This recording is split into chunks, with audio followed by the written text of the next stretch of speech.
Conférence annuelle de l'ambassadeur de la Fédération de Russie au Mali, le chef de la représentation russe dans notre pays a mis l'accent sur la relation russo-malienne qui se porte bien avec plusieurs secteurs de coopération dont la sécurité. Boubacar Bablin Touré. La tradition, une fois respectée par l'ambassade de la Fédération de Russie au Mali.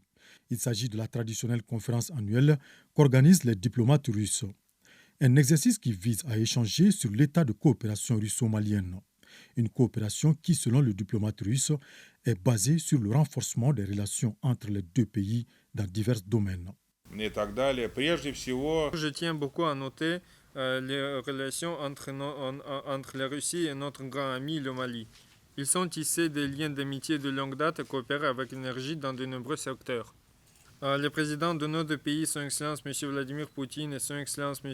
Assimi Goïta, entretiennent des contacts personnels. La Russie est sensible aux besoins du peuple malien.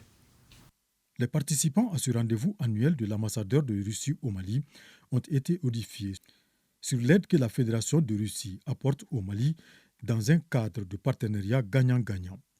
L'appui concerne les domaines comme la défense et la sécurité, l'agriculture, l'énergie, le transport et l'économie. Nous avons transféré déjà au Mali 50 000 tonnes de blé et plus de 20 000 tonnes d'engrais. Et encore, je voudrais vous dire par secret, il y a encore de l'aide qui va arriver au Mali. Nous envisageons de développer davantage nos relations sur la base du respect de la souveraineté nationale des deux pays, de l'égalité et du bénéfice mutuel. 290 bourses qui ont été octroyées par le gouvernement de la Fédération de Russie à la République du Mali. Le deuxième domaine de notre coopération est la coopération économique et commerciale. S'agissant de la question sur la création de l'Alliance des États du Sahel, AES, le diplomate russe laisse entendre que la Russie ne s'interfère pas dans les politiques souveraines des pays, sauf en cas de besoin.